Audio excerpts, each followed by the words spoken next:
जय हिंद मेरे प्यारे साथियों, क्या आप भी क्लास 10वीं के छात्र हैं? 2027 में मैट्रिक बोर्ड का परीक्षा देने वाले हैं तो यह वीडियो आपके लिए बहुत ही खास होने वाला है। आज के इस वीडियो में हम संस्कृत का टॉप 50 ऑब्जेक्टिव क्वेश्चन कराने वाले हैं जो कि आपके बोर्ड एग्जाम 2027 के लिए बहुत ही महत्वपूर्ण होने वाले हैं।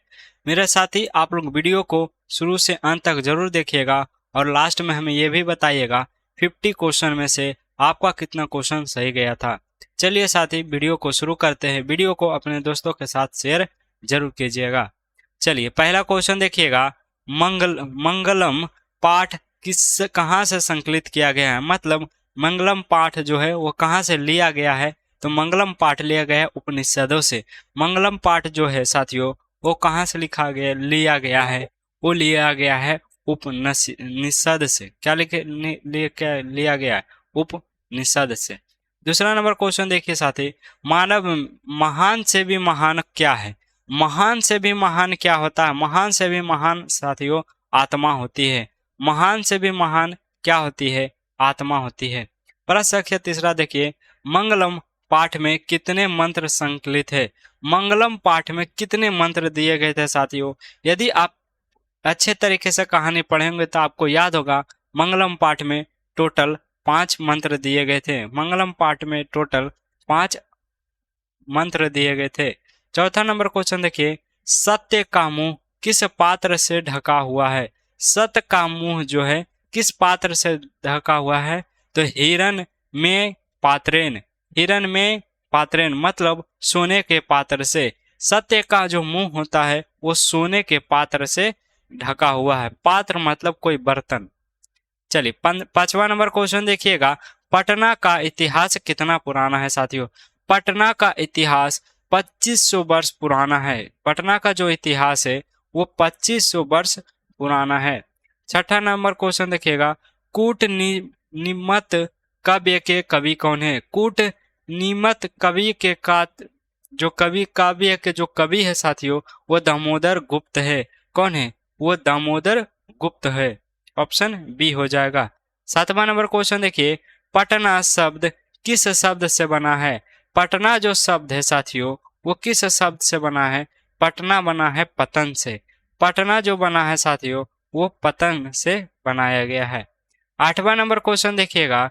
सिख संप्रदाय के 10वें गुरु कौन थे? सिख संप्रदाय के 10वें गुरु गुरु गोविंद सिंह थे। गुरु गोविंद सिंह थे जिनका जन्म साथियों जिनका जो जन्म है वो पटना में हुआ था। जिनका जो जन्म हुआ था साथियों वो पटना में हुआ था। 9वां नंबर क्वेश्चन देखिएगा। आलस कथा पाठ के रचयिता कौन है? आलस कथा पाठ के रचयिता कौन है साथियों? आलस कथा के पाठ के रचयिता विद्यापति है। क्या है? आलस कथा के जो पाठ के रचयिता यानी कि लेखक कौन है? तो विद्यापति हैं। 10वां नंबर क्वेश्चन देखिएगा। वीरेश्वर कौन था? वीरेश्वर कौन था साथियों? वीरेश्वर था मिथिला के मंत्री थे। क्या था? मिथिला के मंत्री थे। क्या थे? वीरेश्वर कौन था? तो मिथिला के वो मंत्री हुआ करते थे। 11 नंबर क्वेश्चन देखिए। आलसालय में आग क्यों लगाई थी? आलस कथा कहानी में आलस जो जहां पर आलसी लोग रहते थे उसमें आग क्यों लगाया गया था? तो आलसियों का जो आलस करते उसकी परीक्षा लेने के लिए आलसालय में यहाँ पर क्या लगाया था? आग लगाया गया था। 12वां नंबर क्वेश्चन देखिएगा। आलसशाला में आग लगाने में कितने लोग नहीं भागे थे? कहानी आप पढ़े होंगे तो उसमें 4 लोग थे वो नहीं भागे थे। आग लगने पर भी वो नहीं भागे थे। 13 नंबर क्वेश्चन देखिएगा। यज्ञ बलैक्य ने अपनी पत्नी मैत्री को किसकी शिक्षा दी थी? तो किसकी शिक्षा दी थी साथियों? तो वो दिए थे आत्म तत्व की। किसकी शिक्षा दिए थे? आत्म तत्व की शिक्षा दिए थे। 14 नंबर क्वेश्चन देखिएगा। अथर्ववेद में कितनी ऋषिकाओं की वर्णन किया गया था? अथर्ववेद में साथियों टोटल कितनी ऋषिकाओं मतलब जो महिला थी, महिला ऋषिकाओं की वर्णन किया गया था। तो साथियों 5 कितना हो जाएगा? 5। क्या हो जाएगा, 5 हो जाएगा। इसको याद रखिएगा। चलिए 15 नंबर क्वेश्चन देखते हैं। 15 नंबर क्वेश्चन हमें क्या कह रहा है। 15 नंबर क्वेश्चन की ओर बढ़ते हैं। 15 नंबर क्वेश्चन देखिए। 15 नंबर क्वेश्चन हो जाएगा, लौकिक संस्कृत साहित्य में कितने कवियत्री का वर्णन किया गया था। लौकिक संस्कृत में कितने लोगों की वर्णन किया गया था साथियों, याद होगा आपको, टोटल 40। कितने थे, टोटल 40 थे। कितने थे साथियों, टोटल 40 थे। चलिए 16 नंबर क्वेश्चन देखिएगा, विजय अंका का काल किस शतक में माना जाता है। विजय अंका का जो काल है, विजय अंका का जो काल है साथियों, किस काल की दशक में माना जाता है। तो क्या आपको याद है साथियों, कौन सा काल था। बिल्कुल क्या हो जाएगा, अष्टम हो जाएगा। क्या हो जाएगा, अष्टम काल के शतक में माने जाते, अष्टम। चलिए 17 नंबर क्वेश्चन देखिए, भारत महिमा पाठ का प्रथम श्लोक किस पुराण से लिया गया था। भारत महिमा कहानी में जो प्रथम श्लोक था वो विष्णु पुराण से लिया गया था। वो कहाँ से लिया गया था, विष्णु पुराण से लिया गया था। 18वां नंबर क्वेश्चन देखिएगा, भारत की शोभा कौन प्रसन्न होता है, यानी भारत की शोभा से कौन प्रसन्न होता है। भारत की सेवा से, भारत की शोभा से यहाँ पर ईश्वर यानी कि हरि प्रसन्न होते हैं। क्या, ईश्वर यानी कि हरि पसंद होते हैं, प्रसन्न होते हैं। 19 नंबर क्वेश्चन देखिए, भारतीय संस्कार कुल कितने हैं। भारत में कुल कितने संस्कार है साथियों, 16।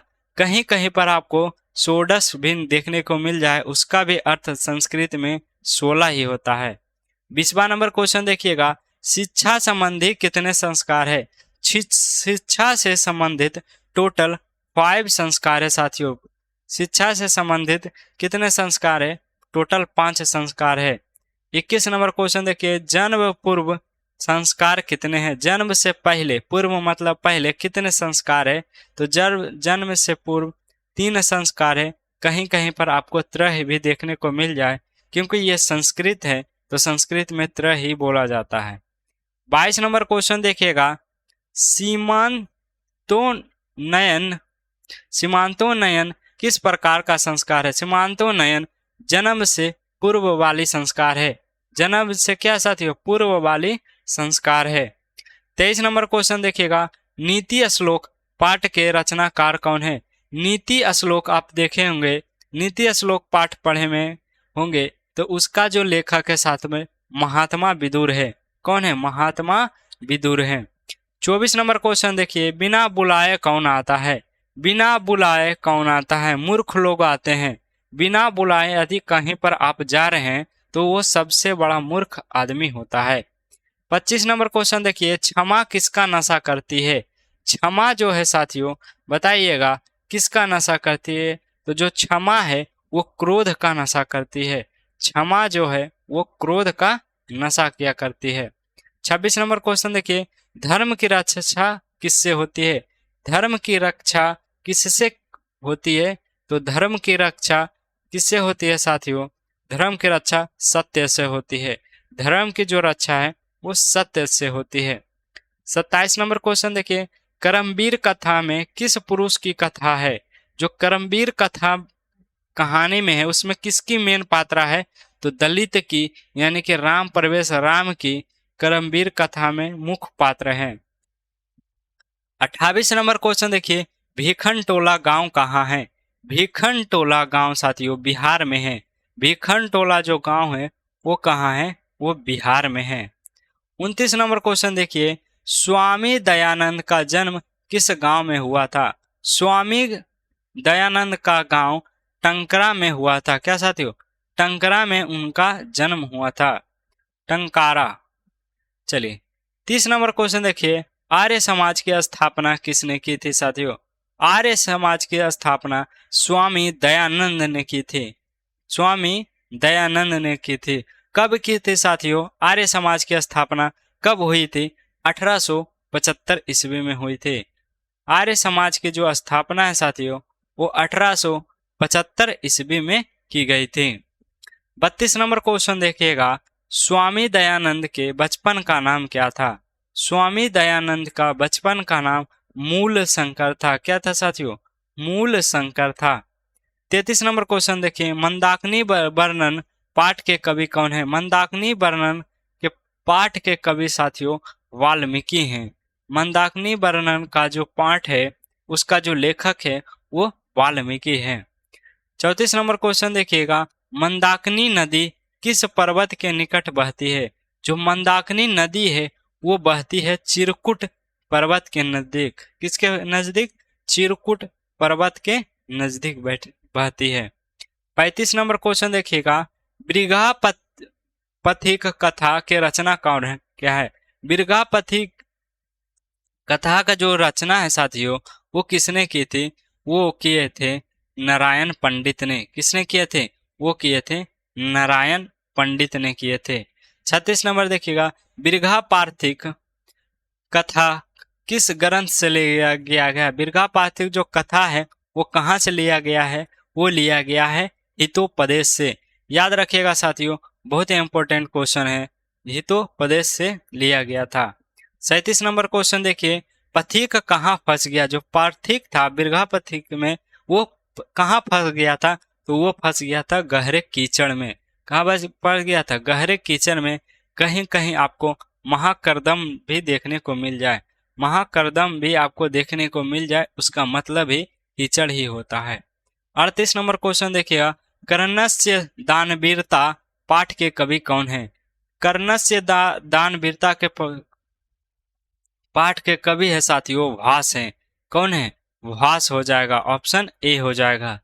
चलिए 39 नंबर क्वेश्चन देखिए, कर्ण किस देश का राजा था? जो कर्ण था उसको जो हमारे दुर्योधन थे वो किसका राजा बनाए थे? अंग देश का। अंग देश का कर्ण को राजा बनाया गया था।